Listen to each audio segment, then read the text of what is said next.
तो दादी माँ अपने एक पड़ोसी को पैसे ऋण के रूप में देती है और वो समय पर नहीं चुकाने के कारण उनको भला बुरा कहती है। उसी क्रम में वो रानी की चाची जो दादी से ऋण उधार लिए हुए समय पर नहीं चुका पाती है, वो अपनी प्रतिक्रिया व्यक्त करते हैं। क्या कहती है कि दूंगी मालकिन, क्या दूंगी, जो आपसे ऋण लिया था वो ऋण। रानी की चाची रोती हुई दोनों हाथों से आंचल पकड़े दादी माँ के पैरों की ओर झुकी, जैसे मानो उसने कोई अपराध कर दिया और क्षमा याचना कर रही हो, उस रूप में वो उनसे रिक्वेस्ट करिए कि थोड़ा समय और दीजिए, मैं आपका ऋण चुका दूँ। झुकी और क्या कहने लगी, बिटिया की शादी है, आप न दया करोगी तो उस बेचारी का निस्तार कैसे होगा, कि उसकी शादी के समय वो किस प्रकार से पूरी होगी। इस प्रकार से रानी की चाची है वो दादी माँ के सामने गिड़गिड़ा रही थी और ऋण लेने के लिए। पहले वाला तो चुकता हुआ ही नहीं था, लेकिन उसकी मजबूरी होगी रानी की चाची की कि उसकी बेटी की शादी थी, तो इस कारण वो दादी माँ के सामने गिड़गिड़ा रही है कि आप मुझे थोड़ा और ऋण दे दें तो मैं मेरी बेटी की शादी कर सकूँ। तो दादी माँ क्या करे, हट हट, अभी नहा के आ रही हूँ।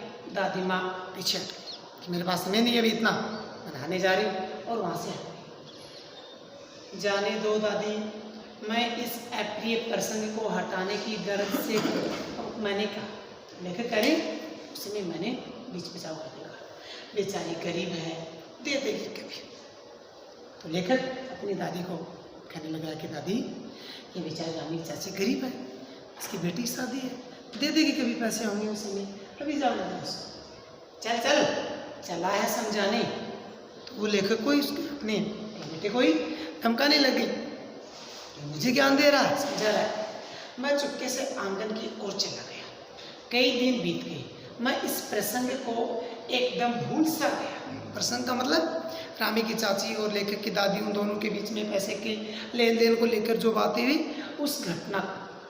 एक दिन रास्ते में रामी की चाची मिली। वह दादी को पूतों फलो दूधो नहाओ का आशीर्वाद दे रही थी। लेखक से मिलते ही रामी की चाची ने कहा कि वे दादी बहुत अच्छी है, पूतों फलो दूधो नहाओ। इस आशीर्वाद का मतलब होता है कि उसकी पीढ़ी वो फलती फूलती रहे और समृद्धशाली बनती रहे। मैंने पूछा क्या बात है धनो चाची, उसका नाम था धनो। धनो चाची क्या बात है? तो उसने विवल होकर कहा, विवल का मतलब आत्मविभोर होकर के, उरीन हो गई बेटा। उरीन कर्जे से छुटकारा, ऋण से मुक्ति, उसको कहते हैं उरीन। ऋण का ऑपोजिट होता है भगवान भला करे हमारी मालकिन का। यहाँ मालकिन का मतलब लेखक की दादी माँ कल ही आई थी, पीछे का सभी रुपया छोड़ दिया, यानी पीछे का कर्जा माफ कर दिया। ऊपर से 10 रुपये का नोट देकर बोली, देखना धनो, जैसी तेरी बेटी वैसी मेरी, 10-5 के लिए हंसाई न हो, देवता है बेटा देवता। तो धनो चाची कहने लगी कि तुम्हारी दादी तो कोई देवी रूप में ही है। क्यों करने लगी? हालांकि कुछ दिनों पहले तो उसने पैसे के लेन देन को लेकर के उसको भला बुरा भी कहा था, उसके ऊपर बिगड़ गई थी, लेकिन बाद में उसको दया आई, उसकी आत्मा नहीं, न जाने किस प्रकार का क्या भाव दादी माँ के मन में पैदा किया कि जिसके कारण दादी माँ रमो धनो चाची है उसके घर जाती है। उसको पहले वाला कर्जा तो वो तो माफ़ कर ही दिया, 10 रुपये और ऊपर से देती है कि बेटी की शादी अच्छे ढंग से करना, किसी प्रकार की कोई कंजूसाई या किसी चीज़ की कमी मत छोड़ देना। और उस जमाने में 10 रुपये भी बहुत थे। तो इस कारण धनो चाची है वो दादी माँ की प्रशंसा कर रही है। उस रोज तो बहुत डांट रही थी। मैंने पूछा तो लेखक ने कहा, धनो चाची एक रोज पहले जब आप उसके ऋण को चुका नहीं पाई थी, उस समय तो वो बहुत आपको डांट रही थी। तो क्या कर रही है धनो चाची? वह तो बड़े लोगों का काम है बाबू, रुपया देकर डांट भी न दे, डांटे भी न तो लाभ क्या, कि अगर पैसा दे दिया फिर उसको किराया आ जाए, समय आ जाए पैसे चुकाने का, फिर डांटे नहीं तो लोग उसका कर्ज कभी नहीं चुकाएंगे। तो इस कारण उस समय पर डांटते भी। मैं मनी मन इस तर्क पर हंसता हुआ आगे बढ़ गया। किशन के विवाह के दिनों की बात है। विवाह के 4-5 रोज पहले से ही औरतें रात भर गीत गाती हैं। विवाह की रात को अभिनय भी होता है। अभिनय का मतलब नाटक सा, जैसे महिलाएं नाचती हैं या किसी दूसरे का कोई रोल निभाती हैं, ड्रामा प्रस्तुत करती हैं। ये प्राय एक ही कथा का हुआ करता है। तो वो रात भर जो अभिनय होता है शादी के पहले, जिसको कि अपने बोलते हैं कि राती जुगा है, पूरी रात भर महिलाएं जागती हुई गीत गाती हैं, नाचती हैं, कोई नाटक करती हैं। ये प्राय एक ही कथा का हुआ करता है। उसमें विवाह से लेकर पुत्रोत्पत्ति तक के सभी दृश्य दिखाए जाते हैं। यानी महिलाएं इसमें एक नाटक का पार्ट निभाती हैं, जिसमें दुल्हन बनती हैं, फिर शादी होती है, फिर बच्चे का जन्म होता है। तो वहाँ तक का पूरा जो ड्रामा नाटक है वो उस रात भर होने वाले अभिनय में महिलाएं प्रस्तुत करती हैं। इस प्रकार का अभिनय अपने यहाँ की संस्कृति में भी एक परंपरा बनी हुई है। अपने भी यहाँ धर्म इस प्रकार का होता है। हालांकि थोड़ा बहुत इनका रूप तरीका वो जरूर बदल चुका, लेकिन फिर भी बहुत प्रचलन में है अभी इस प्रकार का नाटक, जिसको कि अपने यहाँ की भाषा में टूटिया कहते हैं। इस नाटक को टूटिया या टूटिया इस प्रकार से बोलते हैं। सभी दृश्य दिखाए जाते हैं, सभी पार्ट औरतें ही करती हैं, और यहाँ तक कि उसमें लड़कों को देखने की अनुमति भी नहीं होती। मैं बीमार होने के कारण बारात में न जा सका, और ये होता भी उसी रोज़ है जिस रोज़ बारात चढ़ जाती है, और लड़के वालों के घर में होता है, न कि लड़के वालों के। बारात चली जाती है, उसके बाद रात्रि के समय ये अभिनय एक नाटक का सा पार्ट महिलाएं करती हैं, क्योंकि पुरुष तो बारात में चले जाते हैं, तो वैसे भी घर में फिर महिलाएं रहती हैं। सभी पार्ट औरतें करती हैं। मैं बीमार होने के कारण बारात न जा सका। मेरा भाई मामे का बेटा राघव दालान में सो रहा था।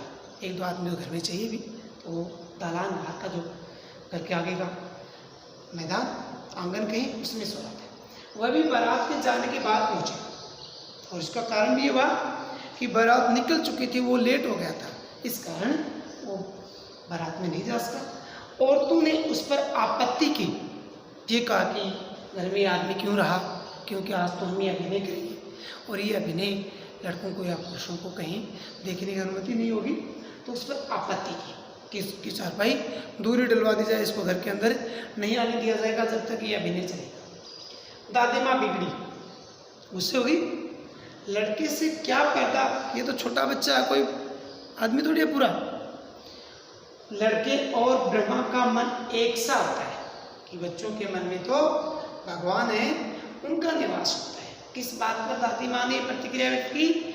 जब महिलाओं ने इस बात पर आपत्ति की कि ये राघव आदमी है, लड़का है, ये यहाँ पर क्यों रहा, क्योंकि इस समय हम जो अभिनय करेंगे रात्रि के समय, उसको देखने की अनुमति पुरुषों को नहीं होती है। उस पर दादी माँ ने कहा कि छोटा बच्चा तो भगवान का रूप होता है, तो इसमें क्या दिक्कत होगी। मुझे भी पास ही एक चारपाई पर चादर उड़ाकर दादी माँ ने चुपके से सुला दिया था, क्योंकि लेखक तो बीमार था, इस कारण बारात में जा नहीं सका। बड़ी हंसी आ रही थी, सोचा कहीं जोर से हंस दूं, भेद खुल जाए तो निकाल बाहर किया जाए। तो दादी माँ ने चुपके से अपने पास में एक चारपाई के ऊपर चादर उड़ाकर लेखक को सुला दिया। जब ये बच्चा था उस समय की बात है, और अन्य महिलाओं को इस बात का पता भी नहीं था कि यहाँ इनके पास में कोई लड़का चारपाई के ऊपर सो रहा है। और उनकी बातों को सुनकर, उनके अभिनय को देख करके लेखक को हंसी भी आ रही थी। हालांकि उस समय लेखक तो नहीं, छोटा बच्चा था, इसको हंसी भी आ रही थी। तो सोच रहा था कि यदि जोर से हंस दूंगा तो अन्य महिलाओं को पता चल जाएगा यहाँ पर कोई लड़का है। तो इस भय के मारे जोर से हंस भी नहीं रहा था, पर भाभी की बात पर हंसी रुक न सकी और बंडाफोड़ हो गया। बंडाफोड़ होना, किसी बात का पर्दा खुल जाना, भेद उजागर हो जाना।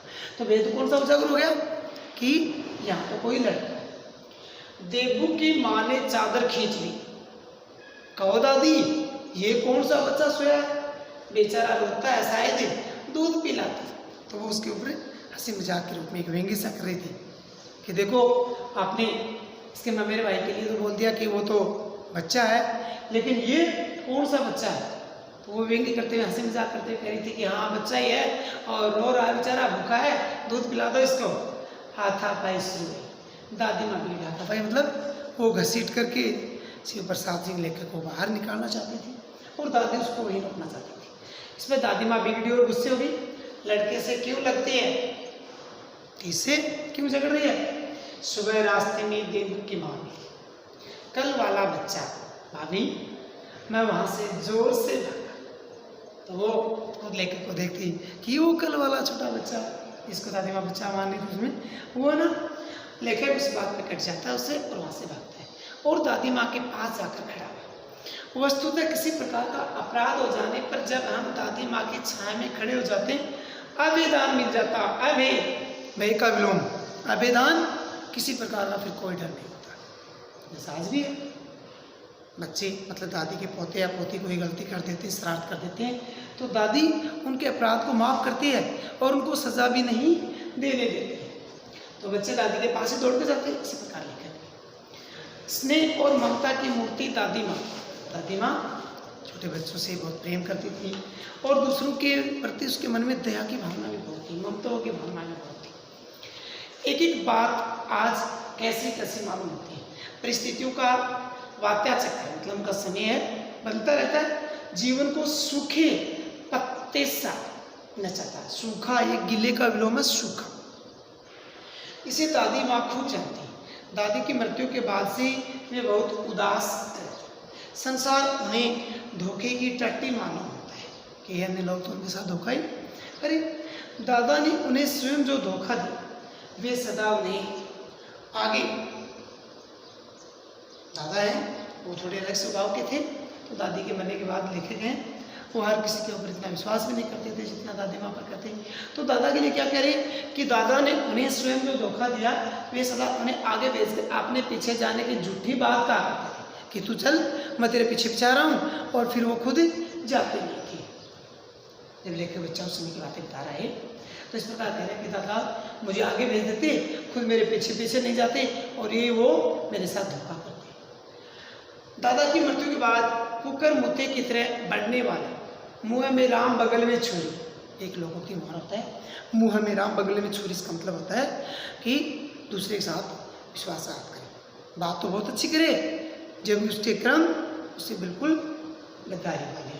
मुँह में राम बगल में छुरी, दूसरे के साथ धोखा करना। कि वैसे तो कंठीमाला धारण करे, राम का भगत नजर आए, और उसके क्रम देखें तो वो डाकू, चोर, अपराधी, लुटेरा, इस प्रकार की प्रवृत्ति का, तो ऐसे लोगों के लिए कहा जाता है। इस प्रकार के दोस्तों की शुभ चिंता नहीं स्थिति और भी डामाडोल करती। लेकिन बता रहे हैं कि दोस्त आजकल इस प्रकार के ज़्यादा हैं। दादा के श्राद्ध में दादी के मना करने पर भी पिताजी ने जो अतुल संपत्ति वे की, लेकिन मतलब खर्च की, वह घर की तो नहीं थी। श्राद्ध, किसी के मरने के बाद जिस तिथि को उसकी मृत्यु हुई थी, तो उस श्राद्ध पक्ष में उस तिथि को घर वाले कई लोगों को, ब्राह्मणों को, जानवरों को, उनको भोजन करवाते, कुछ दान दक्षिणा करते। तो उसी रस्म में इनके पिता ने बहुत खर्चा किया। दादी माँ अक्सर मतलब प्राय उदास रहा करती। माघ के दिन, माघ जो महीना है, कड़ाके का जाड़ा पड़ रहा था। सबसे ज़्यादा सर्दी आपने देखे तो माघ महीने में पड़ती है, देसी महीने के अनुसार।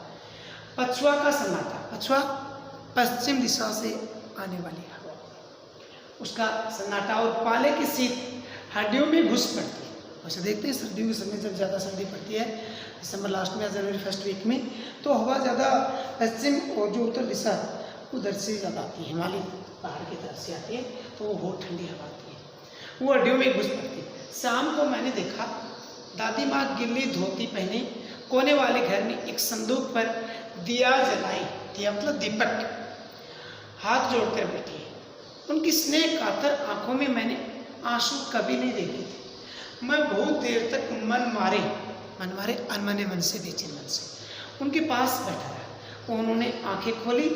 दादी माँ, मैंने धीरे से कहा, क्या रे तू यहाँ क्यों बैठा है? दादी माँ, एक बात पूछूं, बताओगे नहीं? मैंने उनके स्नेहपूर्ण आँखों की ओर देखा तो मानो थोड़ा ही रिक्वेस्ट करते हुए से अपनी दादी से पूछ रहा था कि मैं आपसे कोई बात पूछना चाहता हूँ, आप उसका यदि जवाब दो तो। और वो बातें इस समय दादी माँ के चेहरे का जो हाव भाव था, उसको देखकर उसके दुख की ऐसियों को जानने के संदर्भ में ही थी।